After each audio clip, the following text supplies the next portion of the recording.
नमः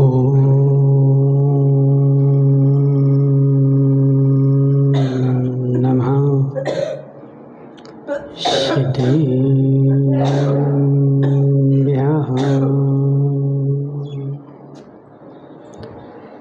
नमः श्रीवर्धमानाय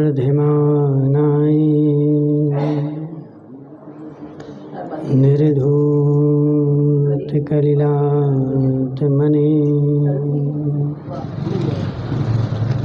सालोकानां त्रिलोकानां यद्विद्यादर्पणाय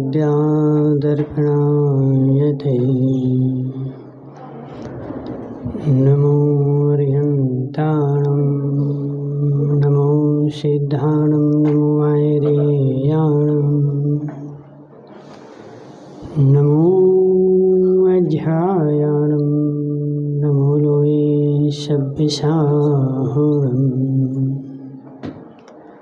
पंच परमेष्टि भगवान की, अनंत अनंत सिद्ध परमेष्टि भगवान की, 1008 देवादिदेव चंद्र प्रभु भगवान के, आचार्य भगवान विद्यासागर जी महाराज के, आचार्य भगवान विशुद्ध सागर जी महाराज के,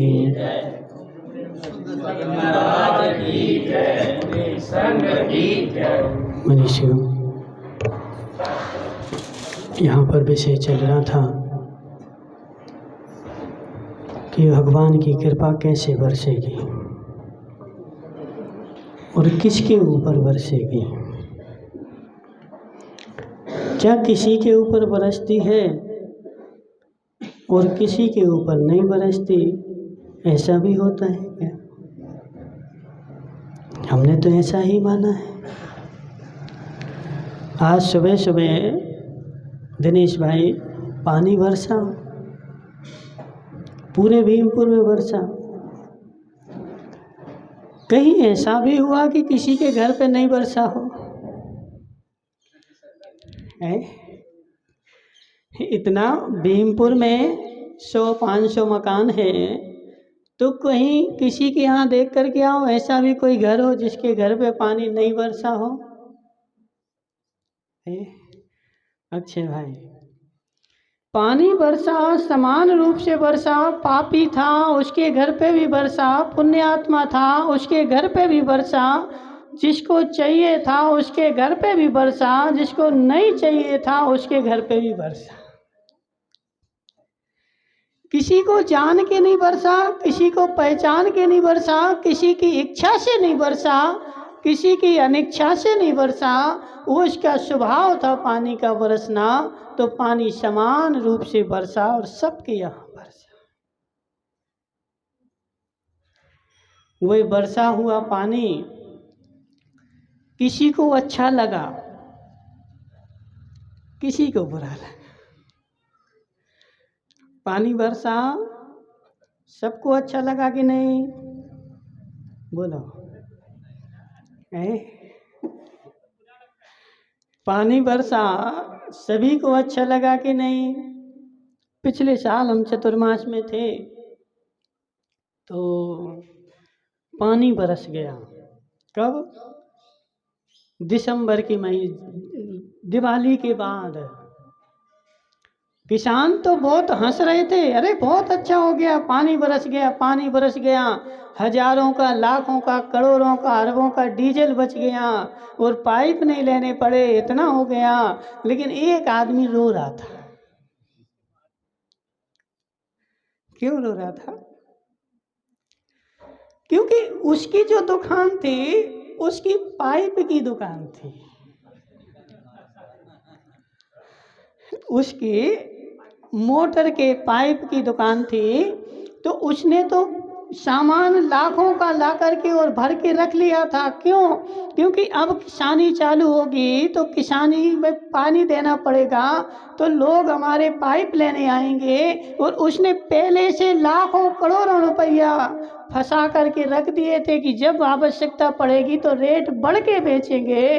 तो वह तो आदमी जैसे पानी बरस गया, अब किसी को पाइप नहीं चाहिए, वह आदमी जो था रो रहा था। हे जीव, कार्य हुआ किसी की इच्छा से नहीं हुआ, किसी की अनिच्छा से नहीं हुआ।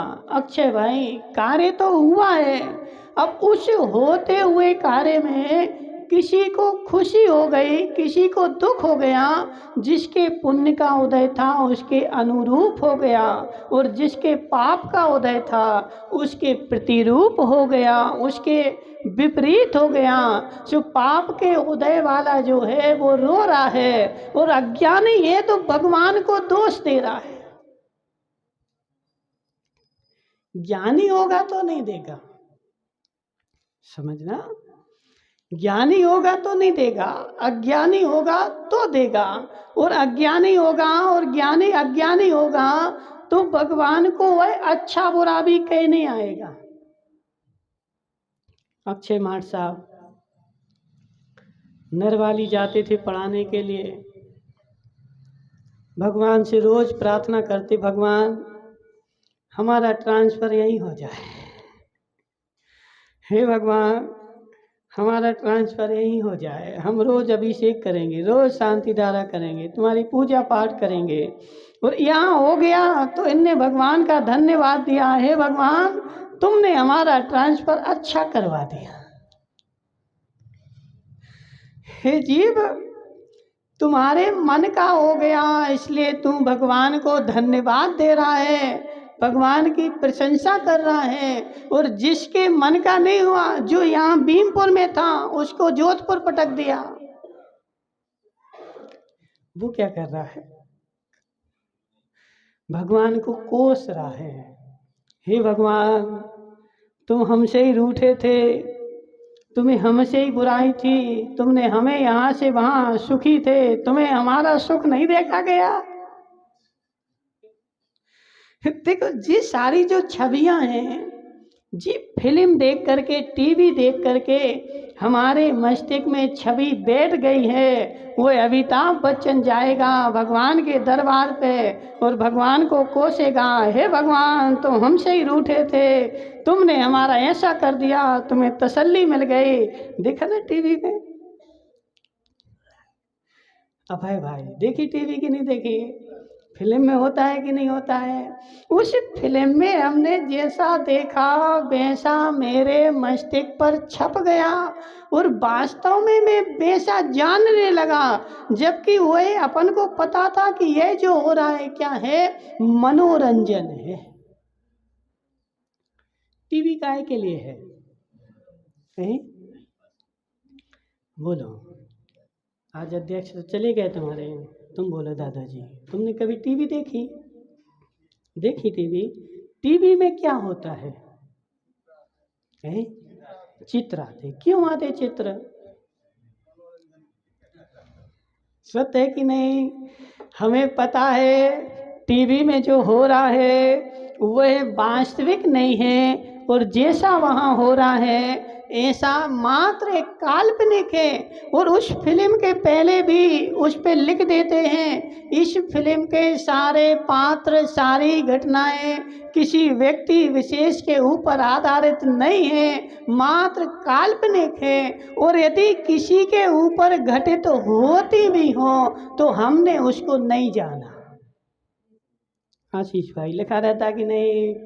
लेकिन उसके बाद भी यह जीव उसको ही वैसा मानता है और वैसा ही करना चाहता है। छोटे छोटे बच्चे होते ना, 10 साल के, 15 साल के, 20 साल के, वह देखते हैं, देखो हीरो ने एक मारा तो वो वहां चला गया, देखते कि नहीं? और फिर वैसी ही वैसी एक्टिंग करते हैं। हे जीव, टीवी में जो दिखा रहे वो वास्तविक नहीं है, काल्पनिक है, और वैसा कभी होगा भी नहीं, और वैसा कभी हुआ भी नहीं है। इसलिए तुम अपने मस्तिष्क से उसको मात्र एक मनोरंजन जानो। मनोरंजन मतलब मन प्लस अंजन, ठीक है? मनोरंजन मतलब मना प्लस अंजन, जो मन को काला करता है उसको बोलते हैं मनोरंजन। बोलो दादाजी तुमने कभी फिल्म देखी? कभी तो देखी होगी ना। कितने घंटे की देखी? 2-3 घंटे की देखी। तो 2 घंटे 3 घंटे की तुमने जो फिल्म देखी, उससे तुम्हें क्या मिला? बोलो। 2 घंटे 3 घंटे तुमने उसमें वेस्ट किए, उससे तुम्हें क्या मिला? महाराज कुछ भी नहीं मिला। मात्र क्या हुआ, उतने 2-3 घंटे मेरा मन काला हो गया। और जब मैं फिल्म देखने बैठता हूँ तो बिल्कुल फिल्म में तन्मय हो जाता, एक मेक हो जाता। ऐसा लगता है उन फिल्म के पात्र के साथ मैं ही वहाँ बैठा हुआ हूँ और वो मार रहा है, उसमें से एक को अपना बना लेता हूँ, एक को पर बना देता हूँ और उसमें राग द्वेष करना प्रारंभ हो जाता है। अक्षय भाई वो फिल्म देखी ना, तो उस फिल्म में हमने क्या किया, उस फिल्म के साथ एक मेक हो गए और एक मेक हो करके उसके साथ राग द्वेष भी मैंने करना प्रारंभ कर दिया और उस राग द्वेष से अपने मन को काला कर दिया। मिला मुझे कुछ भी नहीं। तो मनोरंजन का मतलब है जो मेरे मन को काला कर दे, उसका नाम है मनोरंजन। लेकिन फिर भी उसी को करता हूँ। दिनेश भाई है जीव और उसको वास्तविक भी मानता हूँ। वह वास्तविक नहीं है, मात्र एक काल्पनिक है। भगवान ने तुम्हारा ना अच्छा किया है, ना भगवान ने तुम्हारा बुरा किया है। तुम्हारा जो हुआ है वह तुम्हारे कर्मों से ही हुआ है, तुम्हारी करनी से ही हुआ है। तुम्हें जो मिला है वह तुम्हारे कर्मों का फल ही मिला है, भगवान के देने से नहीं मिला है। मनोज भाई बच रहा क्या? नहीं बच रहा। कठिन है, बहुत कठिन है। महाराज कैसे नहीं मिला? हमारे पूरे भीमपुर पे चंद्रप्रभु भगवान की कृपा बरसी। घाटोल वाले बोलते बासपूछ की कृपा बरसी। उनके आशीर्वाद से हमारा जो सब फल फूल गया और उनका आशीर्वाद नहीं होता तो क्या नहीं फलते फूलते। हे जीव, वास्तव में यदि आगम की गहराई में जाओगे तो यह बात जो है यदि अंदर से तुमने मानी है तो मिथ्यात है। एक बाहर से कह रहे, अंदर से कुछ और बैठा है और बाहर से मात्र कह रहे, उपचार से कह रहे तो सम्यक है। और यदि बाहर से भी कह रहे और अंदर से भी कह रहे तो घोर मिथ्यात है और वह बात तुम्हारे पाप बंध का साधन है। तुम्हारा नाम क्या है? विनोद जी। तुम्हारे काले हैं कि कर दिए? कर दिए। समझना। अब तुम जी जो काले लेकर के घूम रहे हो तो तुम्हारे अंदर में क्या बैठी है? जवान तो तुम दूसरे को बताने के लिए हुए, लेकिन वास्तव में जवान नहीं हुए। और तुम्हारे अंदर में बात बैठी है कि मैंने कर दिए हैं, वास्तव में मेरे सफेद हैं और तुम्हें पता है। और उस पता की प्रति समय बैठी हुई है। आशीष भाई, एक बार आशीष के घर पे महाराज के हार हुए। अच्छा बड़ा सा कहाँ है आशीष भाई तुम्हारा मकान है? गली में मकान है। क्या नाम? अक्षय। इनके यहाँ महाराज के हार हुए और अच्छा बढ़िया बड़ा सा मकान था। तो आज महाराज ने पूछा, आशीष भाई ये किसका मकान है? महाराज आपका ही है। किसका है? महाराज आपका ही है। आशीष भाई तुम महाराज से कह रहे ये मकान आपका है, तुम कह रहे कि दे रहे? सत्य बताओ, कह रहे और हमें पता है कि ऐसा है नहीं है, मकान मेरा है, लेकिन व्यवहार से कहना पड़ता है, इसलिए व्यवहार की भाषा में व्यवहार से मैं कह रहा हूँ आपका ही है। ब्याई जी आए, आपका ही तो मकान है, ले लो ना। ब्याई जी ने कोई वस्तु मांगी ना कि जी घड़ी, हमें घड़ी अच्छी लगी, तुम्हें ब्याई जी है कि नहीं है ना। अब आशीष के ब्याई जी आए और आशीष के ब्याई जी ने क्या बोला, ये घड़ी तो बहुत अच्छी है, हमें दे रहे क्या। अरे आपका ही तो मकान है, ले जाओ, कोई मना थोड़ी कर रहा है। अब ब्याई जी ने क्या किया, डेरा डाल लिया। भाई आशीष ने बोला आपका ही तो मकान है, तो आप ब्याई जी ने सारा सामान लेकर के और उसी घर में रहने लगे। और आशीष से बोला निकलो यहाँ से, जी मकान तो हमारा है। आशीष भाई आप क्या कहोगे, बोलो। ब्याई जी डेरा लेकर के आ गए, सामान लेकर के आ गए, उस घर में रहने लगे, क्योंकि तुमने उनसे कह दिया आपका ही मकान है। अब वो तुम्हें बाहर निकाल रहे कि निकलो यहाँ से, मकान तो हमारा है। अब क्या करोगे, बोलो ना, अब क्या करोगे। हे जीव, अब मैं कोर्ट में केस लगा दूंगा, सारे चालान पेश करूंगा, रजिस्ट्री बेनामा सब बंदी सब बताऊंगा, ये मकान मेरा है इनका नहीं है। तो अभी थोड़ी देर पहले क्यों कह रहे थे,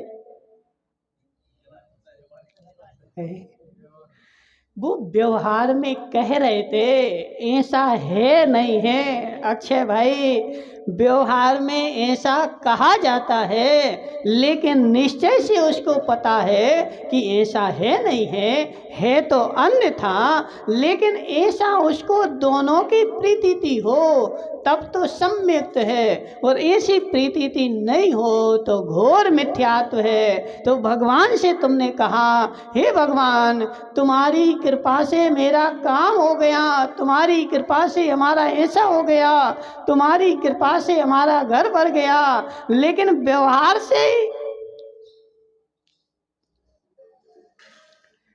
निश्चय से ऐसा मत मान लेना। दिनेश भाई, निश्चय से ऐसा मत मान लेना।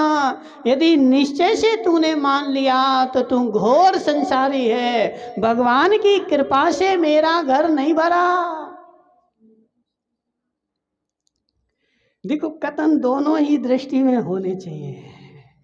अक्षय भाई, यदि एक कथन दृष्टि में होगा तो वह मिथ्या, तो उसका छूटेगा नहीं, मिथ्या दृष्टि बना रहेगा। सम्यक दृष्टि होने के लिए अंदर की बात अंदर होनी चाहिए और बाहर की बात बाहर होनी चाहिए। अंदर की बात बाहर बताई नहीं जाती, बताने के लिए बात दूसरी होती है, लेकिन अंदर में बात होती है। मनोज भाई, तुम्हारी देवी कहाँ है, घर पे। यहाँ नहीं लेके आए, यहाँ लेके नहीं आए मंदिर है, लेट आती, अभी क्या सो रही है। जीव, सबसे पहले उठ करके अभय भाई, दूसरा काम बाद में होना चाहिए, सबसे पहले देव दर्शन होने चाहिए। रोटी मोटी तो अनादिकाल से बनाते आए और अनादिकाल तक बनाते रहेंगे। जब तक संसार में रहेंगे तब तक रोटी बनाते रहेंगे और खाते रहेंगे। यह अनादि अनंत काल है, लेकिन भगवान के दर्शन हमेशा नहीं मिलते हैं। इसलिए सबसे पहले सो करके उठो, दूसरा काम बाद में। बेचारे माताएं टोकरियां वो झाड़ू लेकर के झाड़ना प्रारंभ कर दें है जीव, नहीं, सबसे पहले उठो, नहा धो करके और भगवान के दर के दर्शन करने के लिए चले जाओ। और दूसरा, क्योंकि जो अपन सो करके उठते हैं तो सबसे पहले हमारा जो मस्तिष्क होता है फ्री होता है। सो करके उठे तो मस्तिष्क खाली होता है, जमाने की टेंशन उसमें नहीं होती है। तो सबसे पहले उठ करके भगवान के दर्शन, पूजा, भक्ति। अब तुम्हारे यहाँ तो बेचारे 7 बजे तो आए नहीं कोई, अभी घाटोल में जाओ 5 बजे से लाइन लग जाती है। क्यों लग जाती? क्योंकि देखो, करके देख, एक बार सुबह जैसे ही उठे और तुरंत नहा करके और तुरंत मंदिर में जाओ, किसी की कुछ सुनना नहीं, किसी से कुछ कहना नहीं, उस दिन का आनंद लेना। और एक दिन एक काम करना, सो करके उठ करके सर घर का सारा काम करके और फिर 10 बजे 11 बजे अच्छे बढ़िया आना मंदिर में, उस दिन का आनंद देखना। दोनों दिन के आनंद में किस दिन में अंतर आया है? जब तू सुबह सुबह आया था उस दिन विनोद भाई अलग आनंद आएगा। और जिस दिन कर का काम करके खा पी करके और फिर मंदिर आया था, उस दिन आया तो है लेकिन आनंद नहीं आएगा। इसलिए अपनी देवी से बोल देना मनोज भाई, दूसरे काम अनादि काल से किए और अनंत बार किए, अरहंत भगवान के दर्शन मैंने कब कब किए बताओ विनोद भाई, कब कब किए? हे जीव, एक इंद्रिय पर्याय में तू अनंत काल रहा। कितने काल? पढ़ो ना, 6 डाला पढ़ा कि नहीं पढ़ा? एक इंद्रिय पर्याय में, एक इंद्रिय पर्याय में पेड़ बन करके, आलू में जीव बन करके तू कितने काल रहा? अनंत काल रहा, अनंत काल रहा। फिर ये स्थावर पर्याय में आ गया, पृथ्वी जल अग्नि वायु में अनंत काल रहा। उसके बाद 2 इंद्रिय, 3 इंद्रिय, 4 इंद्रिय, असंगी पंचेंद्रिय पर्याय में रहा, लेकिन अनंत काल तूने भगवान के दर्शन नहीं किए। कितने काल? संगी पंचेंद्रिय भी हो गया लेकिन मन रहित रहा। आशीष भाई कहाँ चल दिए? संगी पंचेंद्रिय भी हो गया लेकिन त्रियंच बन गया, तूने भगवान के दर्शन नहीं किए। मनुष्य भी बन गया तो मनुष्य बनने के बाद भी तुझे भगवान के दर्शन नहीं मिले। कभी कभार जब जैन कुल में जन्मा तब जाकर के कहीं अनंत काल बाद तुझे 10, 25, 50 साल के लिए अनंत भगवान मिले। कितने साल तो तू भटकता रहा, लेकिन इसकी कीमत नहीं है जीव, इसकी कीमत नहीं है। विनोद भाई तुम्हारी कितनी किडनियां हैं? किडनी कितनी है तुम्हारी? 2 किडनी है, कीमत है उनकी? हे जीव, मेरे पास 2 किडनी है लेकिन उन किडनियों की मुझे कीमत नहीं है। उन किडनियों की कीमत किसको है? जिसकी दोनों किडनियां खराब हो गई, अब संसार में वो भटक रहा है। 2 लाख ले लो, 10 लाख ले लो, 20 लाख ले लो, मुझे एक किडनी कोई दे दे, उससे किडनी की कीमत जा कर के पूछो। तो ऐसे तुम्हें तो अरहंत भगवान ऐसे मिल गए तो बेचारे मनोज की देवी सुबह से उठ के पहले झाड़ू लगाएगी, फिर रोटी बनाएगी, फिर रोटी खाएगी, वो फिर बच्चों को तैयार करेगी, घर का सारा काम करेगी। अरे भगवान भगे थोड़ी जा रहे? बोलो ना मनोज भाई, सही है कि नहीं? अपन लोग ऐसे ही बोलते कि नहीं बोलते? घर का काम तो छूट जाएगा, घर का काम भग जाएगा, लेकिन भगवान भगे थोड़ी जा रहे। वो तो मंदिर में ही बैठे हैं। चले जाएंगे 10 बजे, चले जाएंगे 11 बजे, 12 बजे, 1 बजे, कोई तुझे कीमत नहीं है भगवान की।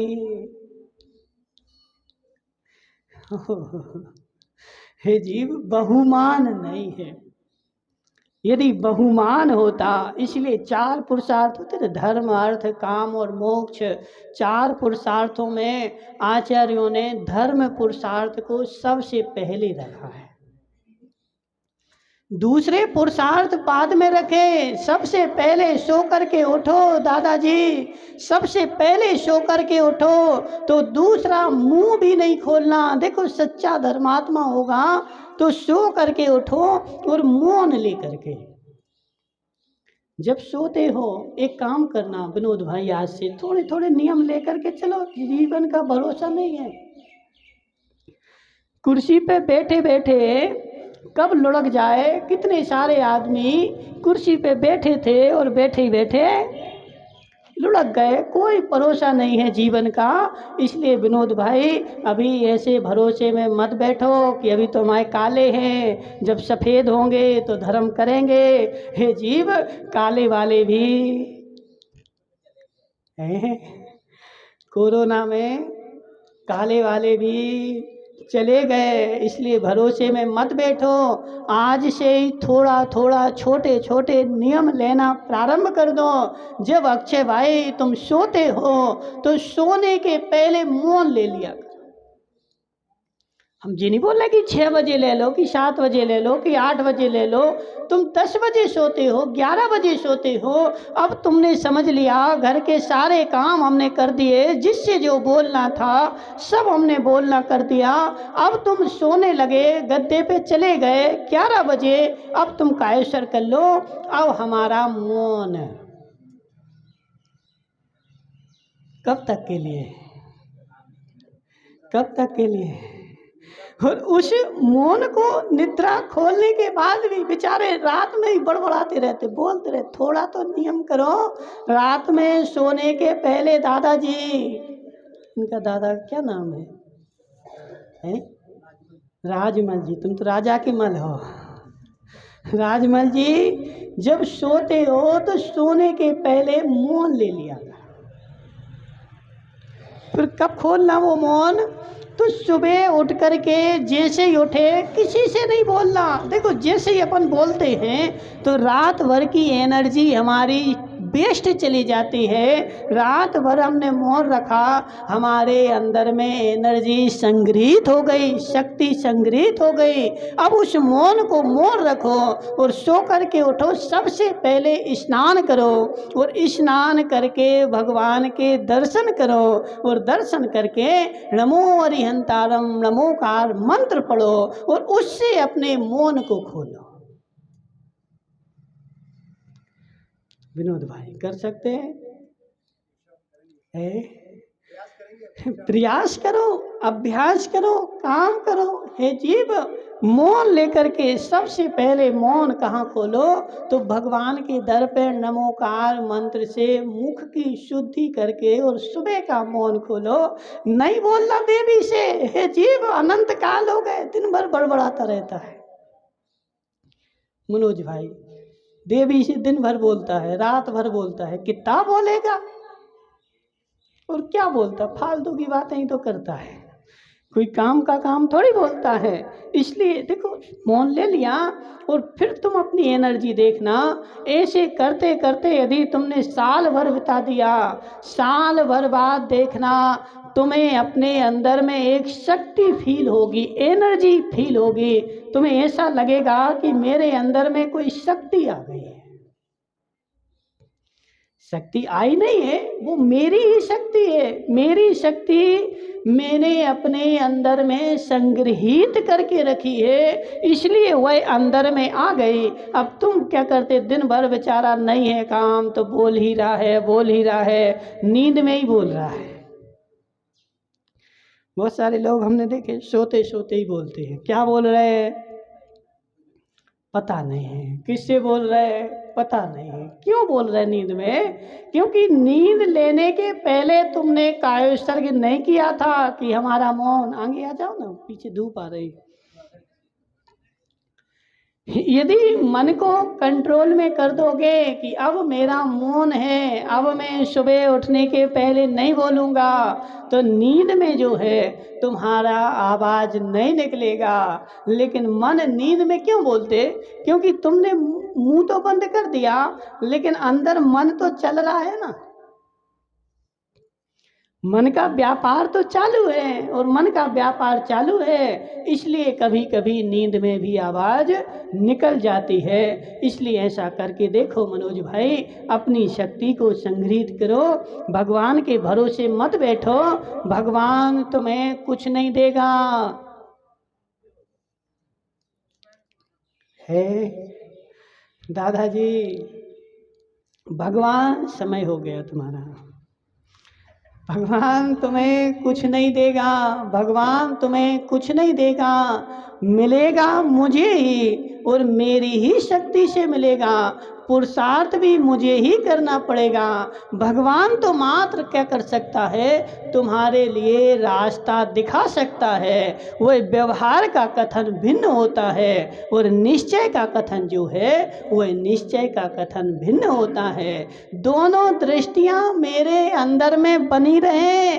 मैं भगवान से बोल रहा हूँ, हे भगवान तुम्हारी कृपा से मेरा घर भर गया, लेकिन अंदर में क्या चल रहा है मनोज भाई? अंदर में क्या चल रहा है? अंदर में चल रहा है मेरा ही पुरुषार्थ है, मैंने ही किया था। भगवान से ऐसा, जैसे तुमने व्याई जी से बोला कि तुम्हारा ही घर है, ऐसा हमने भगवान से झूठी झूठी बोली है। हे जीव, हे जीव, किसने दिया दादाजी तुम्हें? तुम्हारे पास धन संपत्ति है कि नहीं है? वो लक्ष्मी लाल तो चले गए, लक्ष्मी लेके। तुम्हारे पास धन संपत्ति है कि नहीं है? है ना? किसने दी है कि भगवान ने दी? भगवान ने दी कि तुमने कमाई? है जीव, भगवान तो एक निमित्त है और व्यवहार की भाषा में अपन भगवान को बहुमान देते हैं। तो भगवान से बोलते हैं, हे भगवान तुम्हारी कृपा से हमारा काम ऐसा हो गया। ये व्यवहार का कथन है, लेकिन निश्चय का कथन है कि वह मेरी ही कृपा से हो गया, मेरे ही पुण्य से हो गया, मेरे पुण्य का उदय था इसलिए हो गया। यदि तुम व्यवहार के कथन को वास्तविक मान बैठे कि भगवान की कृपा से ही हो गया और भगवान ने ही दे दिया, तो हे जीव, यह जो है मिथ्यात्व का कथन बन जाएगा। क्यों महाराज मिथ्यात्व का कथन क्यों बन जाएगा? क्योंकि जब आ गया तो तू भगवान के ऊपर खुश हो गया और कल जाएगा तो भगवान को ही दोष देगा। आया है किसने दिया? भगवान ने। गया है कौन ले गया? बोलो। गया है कौन ले गया? भगवान ले गया। तो भगवान जब तुम्हें ले जाना स्वीकार था क्या मनोज भाई? तुम्हारी संपत्ति सारी चली जाए तुम्हें स्वीकार है? नहीं है। और यदि चली जाए तो किसको दोष देगो? हे जीव, भगवान ले गया। हमारी संपत्ति कौन ले गया? भगवान ले गया। हे जीव, वह तो तुमसे तुम्हारे पास जितनी है, तुम्हारे पास जितनी है, इससे असंख्यात गुनी छोड़ गए, तुम्हारी वो क्या ले जाए? तुम्हारे पास जितनी है इससे ज्यादा करोड़पति तो भगवान के नौकर चाकर थे। रावण जो था वो भगवान का भक्त था, भगवान की भक्ति करता था, तो वह भगवान का नौकर था। तो उस रावण के पास कितनी संपत्ति थी कि सोने की लंका थी। हम आज तो मनोज भाई यदि अच्छा बढ़िया सफेद पत्थर लगा दे मकान में तो फूला नहीं समाए। अरे हमारे घर में तो एक नंबर का पत्थर लगा है, उनके घर ही सोने का था। बताओ कितनी होगी? आशीष भाई, जिसका पूरा घर है, और तुम्हारे घर तो आज बेचारे घर थोड़ी घर घूला है जे तक। इनको जिनको हम जी मकान बोल रहे ना, लोग बोलते अरे लक्ष्मी लाल का मकान बहुत बड़ा है, लक्ष्मी लाल का मकान बहुत बड़ा है। तो आदिनाथ भगवान की तो इतनी बड़ी एक दीवार ही, एक ईंट ही थी इतनी बड़ी, समझ रहे? आदिनाथ भगवान का भवन कितना था पता है? 84 लाख। भवन पूछ रहे, भवन पता है अम्मा, उनका भवन कितना था? तो 84 खंड का भवन था। और उनकी ऊंचाई कितनी थी? 500 धनुष मतलब 2000। हाँ, मतलब लगभग 3000 फीट के थे वो। कौन? आदिनाथ भगवान। आशीष भाई कितने बड़े लंबे थे? 3000 फीट के लंबे थे। तो जो आदमी 3000 फीट का आदमी होगा तो उसका एक कमरा कितना बड़ा होगा? बोला, तुम जैसे 5 फीट के हो तो तुम 10 फीट का तो कमरा बनाते ही हो, कम से कम छोटे से छोटा भी कमरा बनाओगे तो 10 फीट का बनाओगे। तो 3000 फीट का आदमी का कम से कम 6000 फीट का तो कमरा होगा ही ऊंचा। समझ रहे हैं ना? तो 6000 फीट का एक खंड, फिर ऐसे ऐसे करके कितने खंड? 84 खंड। तो जब वो इतना लंबा होगा तो चौड़ा भी तो होगा, ऐसा तो नहीं कि इतना पतला सा ऐसा बना दे। अब बताओ कितना बड़ा भवन होगा? कल्पना करो। अब लक्ष्मी लाल का बड़ा है क्या?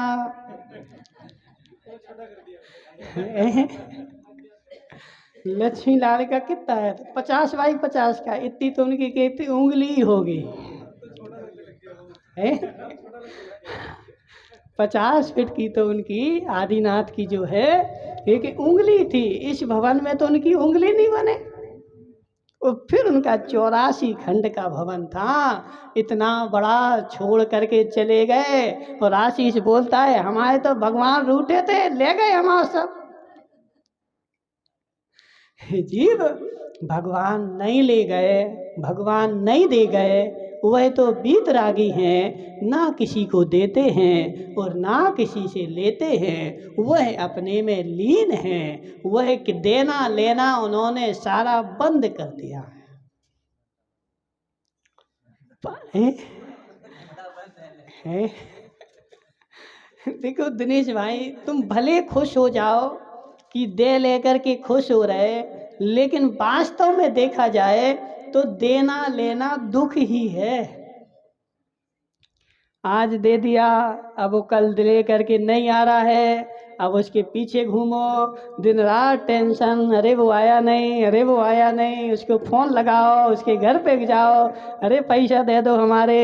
हे जीव, ये देना लेना जो है वास्तव में दुख का ही कारण है। और यदि भगवान देना लेना करे तो 3 काल में सुखी हो सकता है नहीं है। ये देना लेना छोड़ना पड़े।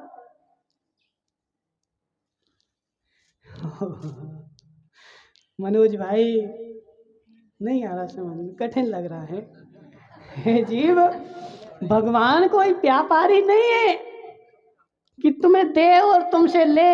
यदि जो देता लेता है वह भगवान होता नहीं है, और जो भगवान होता है वो देता लेता है नहीं है। अब सत्य बताओ दिनेश भाई, तुम्हारे नगर में महाराज आए और वो महाराज जो है ब्याज से पैसा देते हैं और लेते हैं।